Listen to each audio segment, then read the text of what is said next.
ভুল হবে না। কথা বলেন ঠিক না বেশি?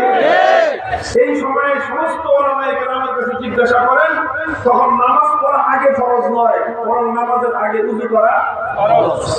তো যখন মানুষের নামাজের জন্য ওযু করা বাধ্যতামূলক হয়ে যায়, যে এখন ওযু না করলে নামাজ পড়তে পারবে না, ওই সময়ে ওযু করা সুন্নাত থাকে না, ওই সময় ওযু করা ওয়াজিব থাকে না, ওই সময় ওযু করা ফরজে আইন হয়ে যায়।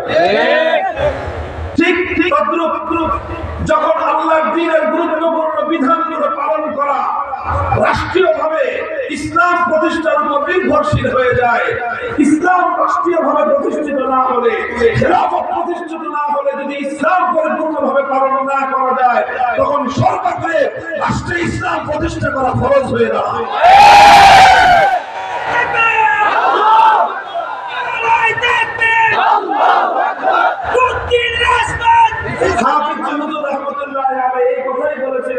যে খেলাফত প্রতিষ্ঠার জন্য সংগ্রাম করা এখন আহম্মুল ফরায়েজ, কারণ এই ফরজ আদায় না করার কারণে ঈমানের মধ্যে ত্রুটি থাকতেছে, এই ফরজ আদায় না করার কারণে নামাজের মধ্যে ত্রুটি থাকতেছে, এই ফরজ আদায় না করার কারণে যাকাতের মধ্যে ত্রুটি থাকতেছে, এই ফরজ আদায় না করার কারণে শরীয়তের অসংখ্য বিধানের মধ্যে ত্রুটি থেকে যাচ্ছে।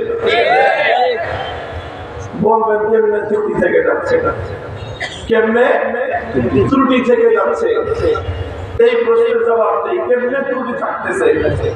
শুরু করতেছি ঈমান থেকে, যে ঈমানের মধ্যে কেমনে ত্রুটি থাকতেছে সেই কথা থেকে শুরু করি। বুঝেন কথা?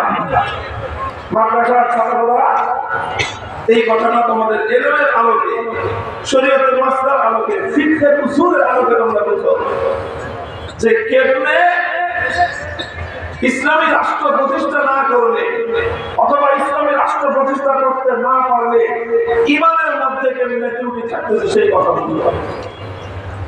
এই কথা বোঝার জন্য আমি একটা প্রশ্ন করবো এই কথার উদ্দেশ্যে। যে কোনো কারণে, যে কোনো পরিস্থিতির সম্মুখীন হয়ে আদালতে যাইতে হয়েছে মামলা করার জন্য অথবা মামলা খাওয়ার জন্য, আদালতে বাংলাদেশে কোনো না কোনো একবার যাইতে হয়েছে, কাদের কাদের হাত উঠান দেখি, বোঝা যাবে হাত উঠান না কেন? সব মামলা খাওয়া আমি গেছি 41টা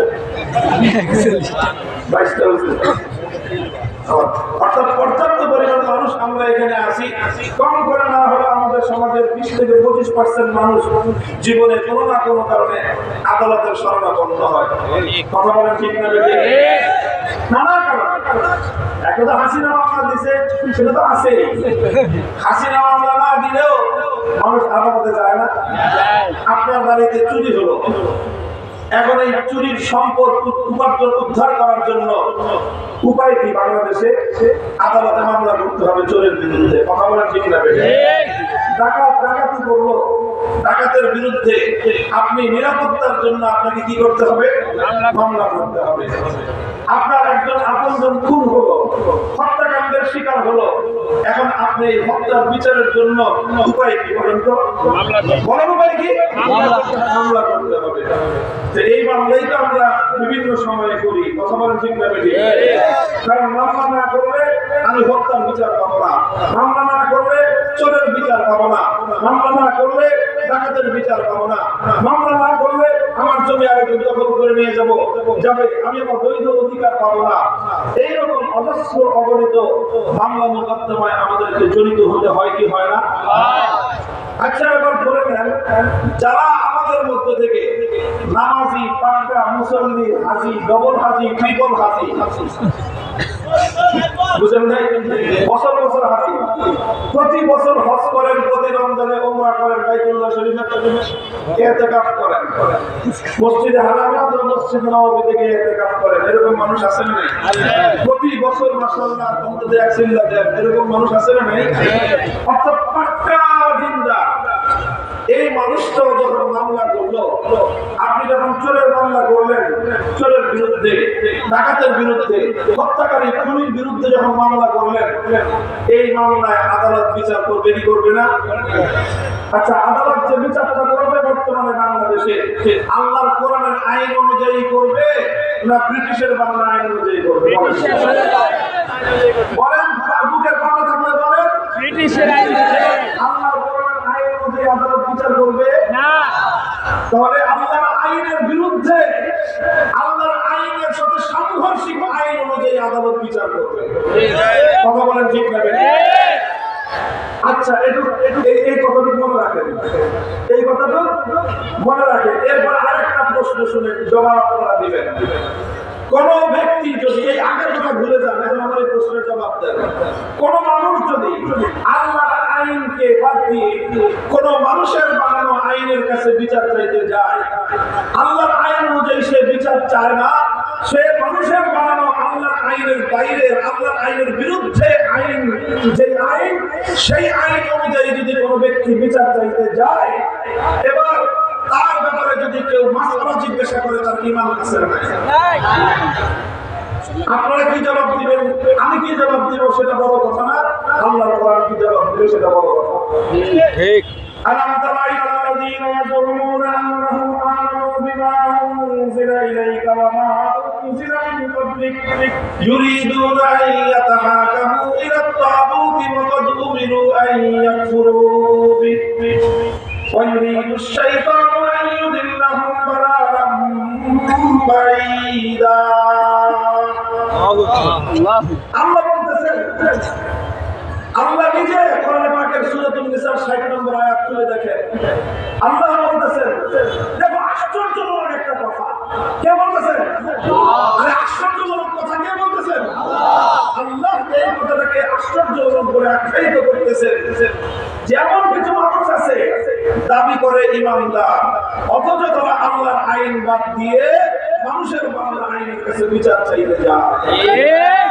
এই আয়াতের স্পষ্ট মর্ম ব্যাখ্যা না, এই আয়াতের মেসেজ হলো এই, যারা আল্লাহর আইন বাদ দিয়ে কোন মানুষের বানানো আইনের কাছে বিচার চাইতে যাবে, তারা অন্য যে কোনো কিছু হতে পারে, হাজি গাজী পাজি হতে পারে, ইমানদার হতে পারে না। আল্লাহর আইনের বাইরে কোন গায়রুল্লাহর আইনের কাছে বিচার চাওয়া স্পষ্ট কুফর। এটা আমি বললাম এই মাসলাটা, এটার আগে পরে অন্য কোনো কথা লাগায় না।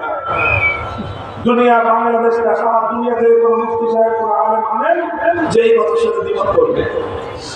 আমি তো একটা মাদ্রাসার, উল্লেখযোগ্য মাদ্রাসার, যে মসজিদে অনেক বড় বড় ওলামায়ে আছেন, তাদের উপস্থিতিতে কথা বলছি।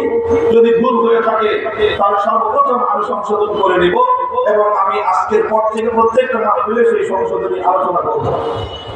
আবার বলছি যে আল্লাহর আইন বাদ দিয়ে, আল্লাহর আইনের বাইরে অন্য কোন গায়রুল্লাহর আইনের কাছে যদি কেউ বিচার চাইতে যায়, তাহলে এটা কুফরি কাজ।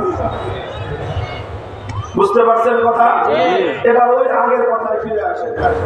আপনারা যারা বিচার চাইতে গেলেন, চোরের শাস্তির বিচার, আপনি যার কাছে বিচার চাইতে গেছেন, যে আদালতের কাছে, সে আল্লাহর কোরআন অনুযায়ী বিচার করে দিবে। আপনি যার কাছে ডাকাতির বিচার চাইতে গেছেন, সে ডাকাতের বিচার আল্লাহর আইন অনুযায়ী করে দিবে। আপনি যার কাছে হত্যার বিচার চাইতে গেছেন, সে খুনের বিচার আল্লাহর আইন অনুযায়ী করে দিবে। তাহলে সে কার আইন অনুযায়ী করে দিবে? মানুষের বানানো আইন, এবং এমন আইন যেটা আল্লাহর আইনের বিরুদ্ধে আইন। কথা বলে ঠিক না?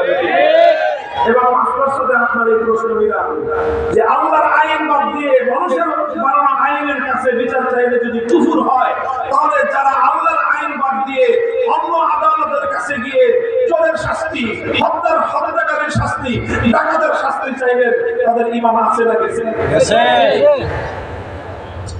আপনার কথাই তো আপনি বলতেছেন ঈমান নাই। এখন প্রশ্ন হলো, আসলেই কি ঈমান নাই? হুজুরদের ভয়াবহ অবস্থা। প্রশ্নের জবাব হলো যে না, ঈমান যায় নাই একটা কারণে। কয়টা কারণে? কয়টা কারণে? একটা কারণে ঈমান যায় নাই, সেটা হলো এই যে আপনি তো বাধ্য হয়ে গেছেন, আপনার সামনে অন্য কোনো রাস্তা খোলা নাই। আপনার সামনে অন্য কোনো রাস্তা খোলা নাই। আল্লাহর আইন অনুযায়ী বিচার পাওয়ার কোনো ব্যবস্থা আপনার কাছে নাই। এই জন্য আপনি গায়রুল্লাহ, মানুষের বানানো আইনের কাছে বিচার চাইতে গেছেন। কথা বলেন ঠিক আছে? মূলত তাহলে কেন আমরা মানুষের বানানো আইনের কাছে বিচার চাইতে হয় আমাদের? এর জন্য মূল প্রতিবন্ধক হলো রাষ্ট্রের সংবিধান। মূল বাধা কি? যারা বলে মূল বাধা কি? মূল বাধা হলো রাষ্ট্রের সংবিধান। আমরা রাষ্ট্রের অধীনে বসবাস করি, আর এ কারণে ইচ্ছায় হোক অনিচ্ছা